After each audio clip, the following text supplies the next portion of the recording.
Friday morning. Welcome to another edition of the Believe in White Sox podcast here on the Believe Podcast Network. I'm your host, Greg Mraz. Thank you for joining us as always. If you're new to the show, welcome. I hope that you enjoy what you hear and what you see here. Although if you're watching on video, I don't know how much you're actually enjoying of what you're actually seeing. Bald guy in a 1917 White Sox hat with glasses, certainly a very attractive thing to see on a Friday morning. I'm not sure that you'd want to get anybody up to this mug, but in any event, hit like, hit subscribe. Make sure that you tell a friend to tell a friend to tell their neighbor to tell their postman, because the postman can certainly deliver the mail and also deliver you your White Sox content in some form or another. But White Sox end up snapping a 4-game losing streak. Since last we talked, the White Sox have played 2 games. They lost 4-0 on Wednesday night to the Dodgers. White Sox only scored 3 total runs in the series against LA. Not totally unexpected that the White Sox offense struggled, and that's going to be the first part of our show here today. But to score only 3 total runs in the series against a Dodgers team that, look, their starting pitching was a lot better a couple of years ago. They don't have Clayton Kershaw in his prime anymore. They don't have Julio Urias. Walker Buehler is still trying to find his footing and get back to where he was before he got Tommy John surgery. Tyler Glasnow is certainly a great acquisition, but this is not the same Dodger pitching staff, especially in the bullpen, too. You don't have, in his heyday, Kenley Jansen anymore. Thursday against the Braves, though, I think was, and granted, the game in the long scheme of things doesn't really mean a whole lot, but you get Chris Sale coming back to guaranteed rate field. The Chris Sale of old, who really did not end his White Sox tenure once he got traded to Boston on a very good note after cutting up the throwback jerseys in that infamous incident back in 2016. But he goes 7 innings, allows 1 run, strikes out 11, only allows 4 hits. But the White Sox win the game because Luis Robert Jr. hits his 8th homer of the year, the only run that was scored by either team in the game. Chad Kuhl gets the start for the White Sox. He goes 3 innings. White Sox end up using 5 pitchers in the game. Michael Kopech picking up his 6th save of the season with a scoreless, hitless 9th inning. Good to see Kopech get in a groove. It's always a plus when you beat a team that is of the caliber of the Atlanta Braves. It doesn't mean a whole lot in the long run, but I do think that it's a confidence boost going into a series against the Colorado Rockies that you feel like you should be able to win. That's a series that you feel like you should be able to win. We've talked about it on the first couple of episodes, but the Miami Marlins and the Colorado Rockies are so far worse than every other team in the National League at this point. You feel like if you play a series against them, you're going to have an opportunity to at least make some noise. And Garrett Crochet is going to get the start in that series on Saturday. So it'll be good to see the White Sox ace get out there again. I believe that Chris Flexen is going to probably be going on Sunday. And if I can pull up the White Sox probables for the upcoming days, it is going to end up being Drew Thorpe who will make his 3rd big league appearance against Dakota Hudson, or at least I think that's Dakota Hudson. It just says Dak Hudson on the little preview, but it'll be Thorpe on Friday. It's actually going to be Jonathan Cannon on Saturday, pardon me, and then Garrett Crochet will end up throwing on Sunday. So the White Sox are going to get Garrett Crochet a little bit of extra rest. That's why they did the bullpen game on Thursday. We have 2 topics that we want to get into on today's show. And the first topic is going to be in regards to the White Sox inability to draw walks. The second topic is going to be about Pedro Grifol, and we'll save that for a little bit later on in the show. But the Chicago White Sox have had a significant issue, and this is dating back to 2022, in terms of drawing walks and getting on base. This is one of the reasons why this offense struggles as much as it does. Billy Beane and Paul DePodesta back in the Moneyball A's era figured out that the teams that have the biggest success, and I'm not telling you anything that you don't already know, the teams that have the biggest success are the teams that draw walks and get on base, that have high on base percentages. The 2021 White Sox, which we know as the best White Sox team of this era. Probably the last team for a very long time that's going to end up making the playoffs. The 2021 Chicago White Sox were tied with the Milwaukee Brewers for fourth most walks drawn in the league at 586. The league leader, by the way, across all of Major League Baseball is the New York Yankees at 621. Then the LA Dodgers, who won 106 games at 613, and the San Francisco Giants at 602, who won 107 games that year. I still cannot believe that the Giants ended up winning that many games. White Sox on base percentage as a team was at 336, which was third best in all of baseball behind the Houston Astros and the Washington Nationals. That's a recipe for offensive success. That's why the Chicago White Sox, granted in a weak American League Central, that's why they won the division. Then you look ahead to what it's been like the last couple of years. 2022, the White Sox had a team on base percentage of 310, which was 18th in the league. But then you look at the amount of walks that they drew throughout that year. 388, which was second to last in all of baseball, ahead of only the Detroit Tigers. Then you go to last year, and you see the bottom completely fall out. The Kansas City Royals had the second fewest walks drawn in all of baseball with 411. There was only one team in all of Major League Baseball last season that drew fewer than 400 total walks. That was the Chicago White Sox at 377. And if you want to talk about on-base percentage as well, you look at the team OBPs. The White Sox were one of just two teams in all of baseball last year with a team on-base percentage under 300. Do you realize how hard that is to do, to have a team on-base percentage under 300? It's extremely difficult. The only other team with a team OBP under 300 last year was a team that was actively trying to lose. The White Sox last year were not actively trying to lose. They even put out a promo video saying that they were going to surprise people last year, and they ended up losing 101 games. The White Sox were actually last in all of baseball last year with a 291 on-base percentage. Second to last, if you're thinking about the team that I was just mentioning of, the Oakland Athletics at 298. And then you look at the walk totals for this year, and the White Sox, once again, are near the bottom. They do have over 200 walks. They're at 210, which is second fewest in all of Major League Baseball. The worst is the Miami Marlins at 166, and that to me is a huge surprise, but maybe the fact that Miami has Tim Anderson now, and the fact that Tim Anderson doesn't draw walks, is one indicator for why the Marlins are so low in terms of walks drawn. And I do want to talk a little bit about the Miami Marlins in our second segment, because there are reports out about their manager, Skip Schumacher, that I think are relevant for the White Sox moving forward, but that's another topic entirely. So the White Sox are second to last in the league in walks drawn, again, and in terms of on-base percentage, they are last at 278. Unlike last year, where you only had two teams in Major League Baseball with team on-base percentages under 300, at this point in the year, you've got six, including a team that's leading their division, the Seattle Mariners, who has a team on-base percentage of 299. Every other team on this list is under 500. The Pittsburgh Pirates, the Detroit Tigers, the Oakland A's, the Miami Marlins, and obviously the Chicago White Sox. I don't necessarily understand the organizational philosophy for why the White Sox don't draw walks, why they don't work the count. And it's driven me crazy because you've got a lot of guys in this lineup that you know can hit home runs. But the White Sox also are a team that doesn't hit a lot of home runs. If you look at the team on paper and you say Eloy Jimenez, Yoan Moncada, Luis Robert Jr., Andrew Benintendi, maybe, Andrew Vaughn, these are guys that can hit home runs.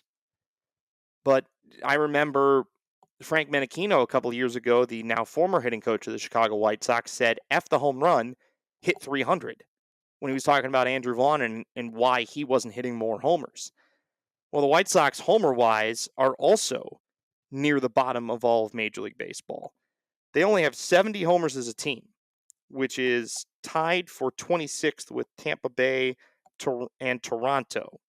The fewest home runs in all Major League Baseball are the Miami Marlins with 63. Baltimore Orioles, one of the teams at the top of the American League, 132 homers. They lead all of Major League Baseball in home runs. You look at the teams that hit a lot of homers. There are 3 teams currently that have over 100 homers halfway through the year. The other 2 are the New York Yankees and the Los Angeles Dodgers. Those teams win. I don't know what the White Sox can do organizationally to fix their philosophy. They've changed hitting coaches, and I don't necessarily think that it matters who the big league hitting coach is, unless there's an organizational philosophy that says that you need to swing away.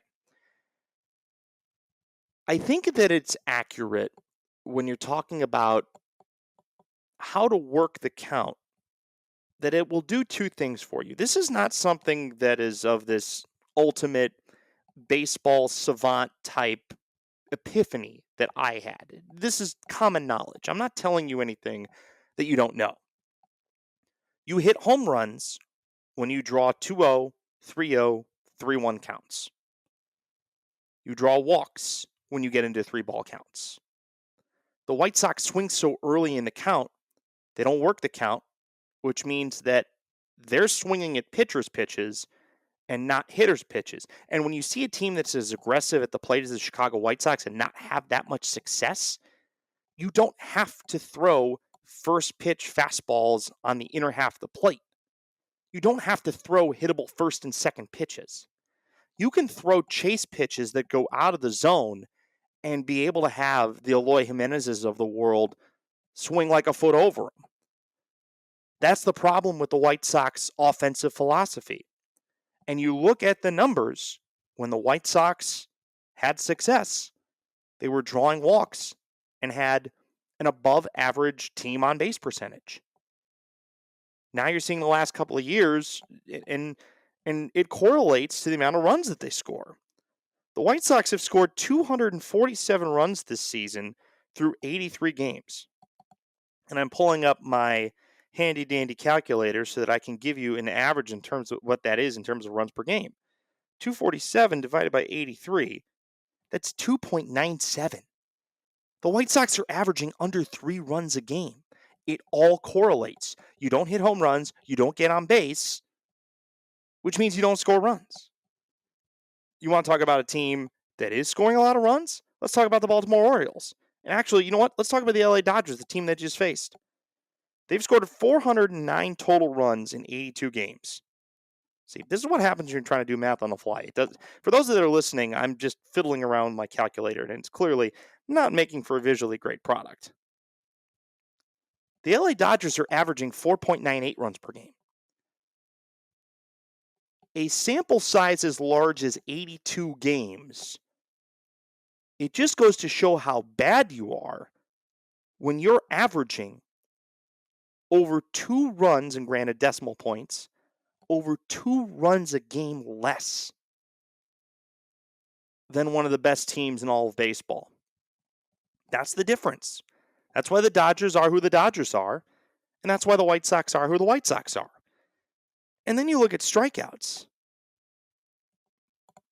It's actually kind of remarkable. The White Sox only have 706 strikeouts, which is the 10th most in the league. The most in the league is the Seattle Mariners, who have 838. And again, they're leading the American League West. That to me is remarkable.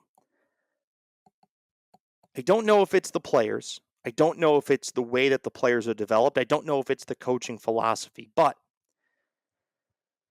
if you don't draw walks, you're not going to end up scoring enough runs to win games. Now let's go back to 2021 for a moment. The White Sox that year scored 796 runs. Their 586 walks were tied for 4th most in big league baseball. What do you think the average number of runs per game was? We're going to do the math right now. Carry the 162, 4.91. So the White Sox, the year they won the division, were averaging almost 2 runs a game more than they are this year. That's part and parcel of where we're at this point. Something has to change organizationally. I don't know if it's Chris Getz instituting a new philosophy amongst his minor league coaches, whether the team has some sort of incentive throughout the minor leagues to be able to take pitches. I don't know enough to say enough. I've been around baseball coaches. I don't know how to coach baseball myself. But there's a sample size pattern over the last 3 years that the White Sox are not drawing walks and they're not getting on base at the rate that the teams that are winning divisions and winning pennants and getting to the World Series are. Doesn't matter if you've got a bunch of power hitters in there or a bunch of singles hitters. It doesn't take talent, in my opinion, to work the count. It takes discipline and it takes an educated eye. It was funny, there was always a rule when I was playing Little League that coaches would tell us, especially if they had a kid on the mound that was pitching more innings than he should, see a strike before you swing at a strike. That may seem like more of a Little League philosophy than it does in Major League Baseball philosophy, but unless you know that you've scouted the opposing pitcher well enough to where they're going to go first pitch fastball or second pitch fastball, don't swing at the first pitch. Don't swing at the first 2 pitches. Don't swing at the first 2 pitches, especially if pitch 1 is a ball. And if you don't swing at either of the first 2 pitches and it's a 2-0 count, you either wait for a meatball, 2-0, or you take that pitch, whether it's a strike or not. And then if you get in a 2-1 count, then you got to be aggressive. The White Sox don't put together productive at-bats. I don't have the numbers in front of me, but I would love to know, and I bet Baseball Savant has this, and I'm not going to waste your time looking it up right now. I would love to know what the average number of pitches per at-bat every team in Major League Baseball has, and whether or not that correlates to on-base percentage, and whether that correlates to walks drawn. Our second topic today is in regards to what the White Sox do with their managerial position. And I think that talking about the managerial position is a very unique situation when it comes to this team in particular. This White Sox roster, in my opinion, is not any better or worse. And actually really can't get any worse. I don't know if another manager makes this group of players any better than they are now. A new manager is not taking them to the playoffs. If you started over, if you started this season at 0-0, I don't think a different manager is taking this group of players to the playoffs. It begs the old question, how much does the manager actually matter? I didn't know what to think of the Pedro Grifol hiring at first, except for the fact that it wasn't Tony La Russa.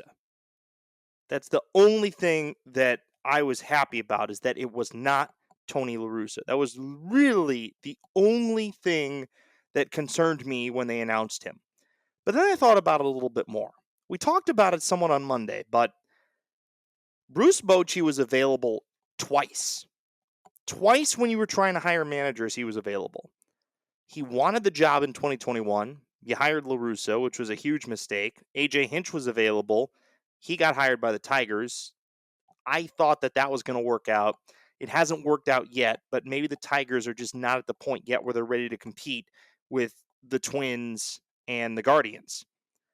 The Kansas City Royals had Pedro Grifol on their bench when they fired Mike Matheny before the end of the 2022 season.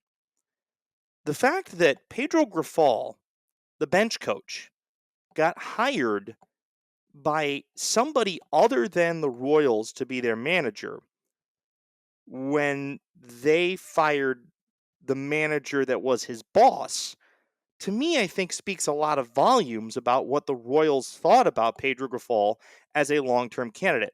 I'm going to look this up real quick, and pardon me for tapping the keys. But I got to remember how long Pedro Grifol was in the Royals organization, because it was certainly a significant period of time.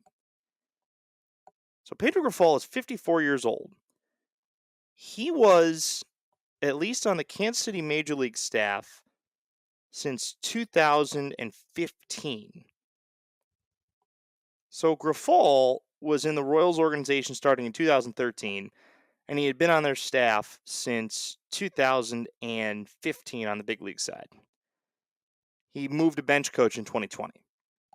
Now, it is worth noting that there are coaches in the Royals organization that stuck around after Matheny was fired, and Matt Quatraro, I think it's Quatraro, right? I can't remember what his name is pronounced like. I got to make sure that I get this. It's going to bug me if I don't end up getting. All right. Quatraro. Yeah, Matt Quatraro. So, Matt Quatraro is the manager of the Kansas City Royals, and they're in a position to where they might make the playoffs this year, which is remarkable considering where the Royals were at 5 years ago as one of the worst teams in Major League Baseball, toward the end of the Ned Yost era after their World Series team had long since dissipated. They weren't able to keep a lot of those guys because the Kansas City Royals are a small market team that just does not have the type of money to be able to pay the players that they would want to be able to keep. So we'll eventually see if the Royals made the right decision in terms of moving off of the. What am I talking about? They made the right decision. Quatraro, who was on the Tampa Bay Rays staff, was going to get a big league job somewhere. And you're seeing now, especially now with a generational superstar in Bobby Witt Jr. and a pitching staff that is coming together better than I think anybody could have imagined at this point. The Kansas City Royals are where the White Sox wanted to be at this point. A young, hungry team that has some hope and a generational superstar in the middle infield. I kind of got off topic here, talking more about the Royals than I was about the White Sox themselves. But my point being is that Pedro Grifol is just a guy. I don't know if he's got the potential to be a good manager. I don't know if he's a bad manager or not. He certainly doesn't handle his pitching staff great.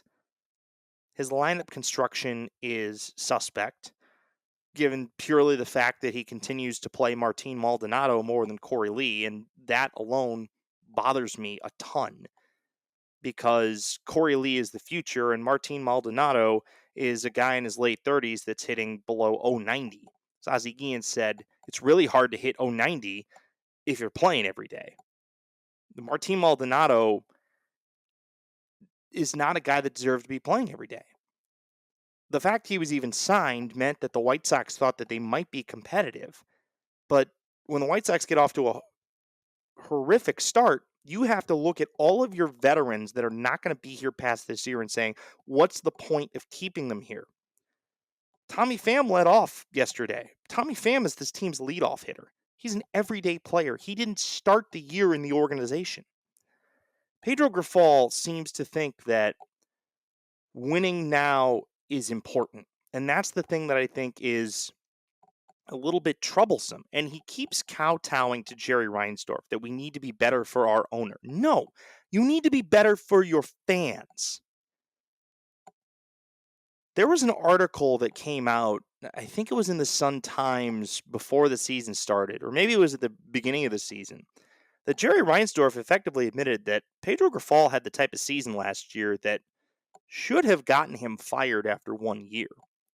A White Sox team that was 500 the year before and then goes from an 81-81 team to a 61-101 team with a lot of the same pieces. You can't blame this year's team on Pedro Grifol, but you can certainly blame a lot of the performances of last year on Pedro Grifol and how he did not maximize this team. You could say that Tony La Russa was the wrong hire, and he absolutely was the wrong hire. But when they swapped out La Russa for Grifol, they didn't upgrade. And it now begs the question based on where this roster is at. And a lot of players that were a part of the 2022 and 2023 teams that you hoped would compete for a division title, now that a lot of those guys are gone, do you invest in a manager moving forward that you're going to say, look, we're going to keep you for at least 5 years? It's got to be a manager with a track record of some form. We're going to keep you for at least 5 years. This team's not going to be good when you start, but we are going to give you every opportunity through roster building to make it a significantly better team than what it is now. Or the White Sox wait out Pedro Grifol. They allow him to try and grow into whatever it is that he might grow into in the last year of his contract. I got to check on what Pedro Grifol's contract is because I want to actually see. I think he's up after next year, but I'm not quite positive. Okay, so according to Sportskeeda, it says he agreed on a multi-year contract. Okay. Grifol received a 3-year contract prior to the start of the 2023 season, so he is under contract for next year. It certainly begs the question at this point that do you let a manager manage in a lame duck year and have absolutely no intention of bringing him back? Or do they cut ties with him? You can't extend him. That's the thing. You cannot justifiably extend Pedro Grifol at this point. You're about to have consecutive 100-loss seasons. If you extend a manager that loses consecutive that has consecutive 100-loss seasons, it effectively is telling your fans that everything's fine. And it's not that I'm trying to find a scapegoat. It's just that Pedro Grifol strategically hasn't done anything to prove that he deserves to continue in this job. I believe in the Phoenix theory, and the Phoenix theory is that sometimes you have to burn it all down in order to build it back up. And in the age of multi-year guaranteed contracts, which has pretty much been the majority of baseball free agent life, baseball contracts are guaranteed. So you get rid of a guy, you got to pay him no matter what. It's going to be hard to just completely burn it down. You still have the contracts of the Eloy Jimenez's and the Andrew Benintendis of the world that you're going to have to continue to pay.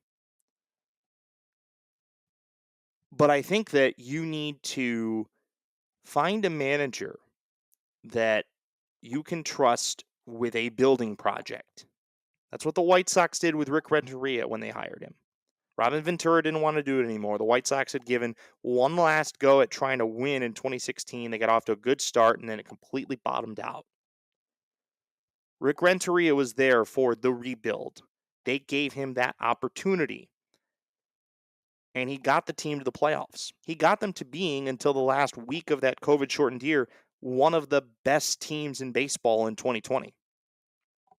But his bullpen management in the playoffs, and I think in the last part of that regular season, his bullpen management cost him his job. And the White Sox made the wrong move for their next manager, who, by the way, because of the fact he's in the organization right now, I wouldn't necessarily put it past the White Sox to put Tony La Russa back in the manager's seat in an interim role if they decide to move on from Grifol. But in a lame duck contract, it sets up well for the White Sox to move off of him. Who is the manager that you do bring in to replace him and have that build? To me, based on where the White Sox are organizationally, I don't think that as long as Jerry Reinsdorf owns the team, they're not getting rid of Tony La Russa. They're just not. But if you wanted to bring in somebody that Tony La Russa would approve of, who better than an embattled Miami Marlins manager in Skip Schumacher, who was the NL Manager of the Year last year? And things have gone way off the rails in Miami. I think a lot of it has to do with them getting rid of Kim Ng, which was a huge mistake. She was one of the best executives in baseball last year and got that team competitive, got them to the playoffs.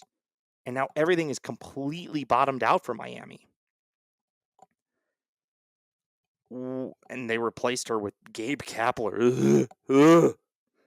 I'm not a Gabe Kapler. Living in San Francisco, I'm not a Gabe Kapler fan at all. I do admit, though, I wish sometimes I had his looks. Not his personality. I wish I had his looks. But Skip Schumacher is a guy that, if you really believe that what he did last year as the manager of the Marlins is indicative of what he could do over a long-term period of time, maybe he is a guy that you hire. He's got experience.